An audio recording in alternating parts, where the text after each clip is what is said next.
Hi friends, welcome to Shami's kitchen. എല്ലാവർക്കും സുഖമാണല്ലോ. ഇന്നത്തെ നമ്മുടെ സ്പെഷ്യൽ എന്ന് പറയുന്നത് വളരെ ടേസ്റ്റി ആയിട്ടുള്ള നല്ലൊരു വഴുതനങ്ങ കറിയാണ്. വഴുതനങ്ങ ഇഷ്ടമില്ലാത്തവർക്ക് കൂടി ഇതുപോലൊരു കറി നിങ്ങൾ തയ്യാറാക്കി കൊടുക്കുക, അവർ നല്ല സൂപ്പറായിട്ട് കഴിച്ചോളും. അപ്പോൾ ഈ വീഡിയോ ഇഷ്ടമായാൽ ഇതൊന്ന് ലൈക്ക് ചെയ്യാനും കൂടെ തന്നെ സബ്സ്ക്രൈബ് ചെയ്യാനും ആ തൊട്ടടുത്ത് കാണുന്ന ബെല്ലൈക്കൻ്റെ ഓള് മറക്കാതെ കൂടെ ഒന്ന് പ്രസ് ചെയ്തേക്കണേ. എന്നാൽ ശരി, എന്തെങ്ങനെയാ തയ്യാറാക്കുന്നത് വേഗം ഒന്ന് കണ്ടു നോക്കാം. ആദ്യം നമുക്ക് വേണ്ടത് ഒരു കടായി ഒന്ന് അടുപ്പത്തേക്ക് വെച്ച് അത് നല്ലതുപോലെ ഒന്ന് ചൂടായി വരുന്ന സമയം അതിലേക്ക് ഒരു 4-5 ടേബിൾ സ്പൂൺ അളവിൽ എണ്ണ ചേർത്ത് കൊടുക്കാം. എണ്ണ ഒന്ന് ചെറുതായിട്ട് ചൂടായി തുടങ്ങുമ്പോഴത്തേക്കും പിന്നെ ഇനി നമുക്ക് ഇതിലേക്ക് വേണ്ടത് വഴുതനങ്ങയാണ്. ഞാനിപ്പോൾ ഒരു 350 ഗ്രാം അളവിൽ വഴുതനങ്ങ എടുത്തിട്ടുണ്ട്. അത്യാവശ്യം വലിയ പീസാക്കിയിട്ടാണ് ഇതൊന്ന് അരിഞ്ഞിട്ടിട്ടുള്ളത്. തീരെ ചെറിയ വഴുതനങ്ങ ആയതിൻ്റെ പേരിലാണ് വലിയ പീസാക്കിയിട്ട് തന്നെ ഒന്ന് അരിഞ്ഞിട്ടുള്ളത്.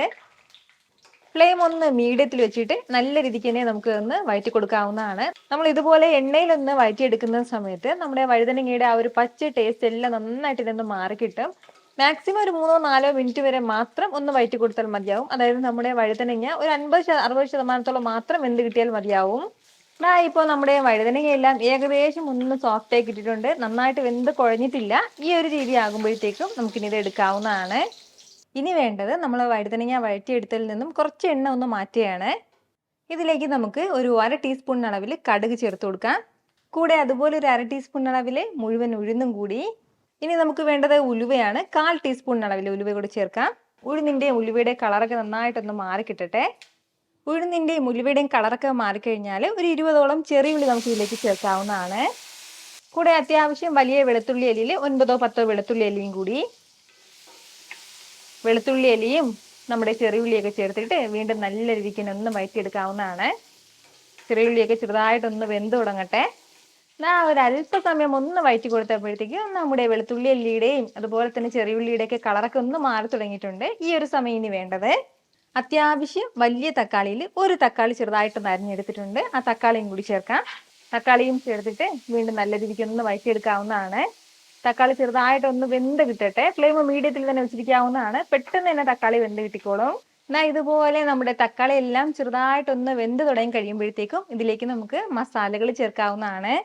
1 ടേബിൾ സ്പൂൺ അളവിൽ മുളക് പൊടി ചേർക്കുകയാണ്. അത്യാവശ്യം എരിവ് കുറഞ്ഞിട്ടുള്ള മുളക് പൊടിയാണ്. നല്ല എരിവുള്ള മുളക് പൊടിയാണെന്നുണ്ടെങ്കിൽ 1/2 ടേബിൾ സ്പൂൺ അളവിൽ ചേർത്താൽ മതിയാവും. കൂടെ അതുപോലെ 1 ടേബിൾ സ്പൂൺ അളവിൽ മല്ലിപ്പൊടിയും കൂടി. ഇനി വേണ്ടത് പെരിഞ്ജീരകം പൊടിച്ചതാണ്. 1/2 ടീസ്പൂൺ അളവിലാണ് പെരിഞ്ജീരകം പൊടി ചേർക്കുന്നത്. 1/2 ടീസ്പൂൺ അളവിൽ ചെറിയ ജീരകത്തിന്റെ പൊടിയും കൂടി നമുക്ക് ആവശ്യമായിട്ടുണ്ട്.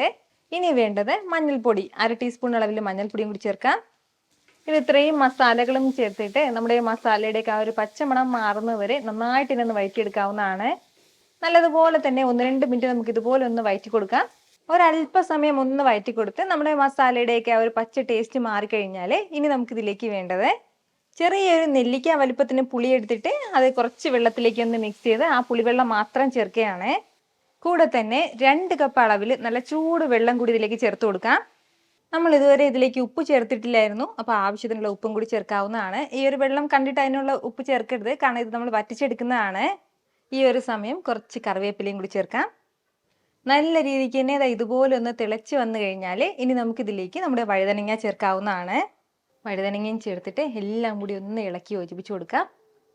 ഇനി വേണ്ടത് നമുക്കിതൊന്ന് അടച്ച് വെച്ച് ഏകദേശം ഒരു 7-8 മിനിറ്റ് വരെയും കുറഞ്ഞ ഫ്ലെയിമിൽ, മീഡിയത്തിലും ലോക്കും ഇടയിൽ വെച്ചിട്ട് കുറഞ്ഞ ഫ്ലെയിമിൽ നമുക്കൊന്ന് ഗ്രേവി എല്ലാം ഒന്ന് വറ്റിച്ചെടുക്കാം. അത്രയും സമയം കൊണ്ട് തന്നെ ഈ കംപ്ലീറ്റ് മസാലകളും ചെറിയ പുളിയും ഉപ്പും ഒക്കെ നല്ലതുപോലെ തന്നെ നമ്മുടെ വഴുതനങ്ങയിൽ പിടിച്ചിട്ടുണ്ടാവും. അപ്പോൾ ഒന്ന് അടച്ച് വെച്ച് ഒരു 7-8 മിനിറ്റ് നമുക്ക് നല്ലതുപോലെ ഒന്ന് തിളപ്പിച്ചെടുക്കാം.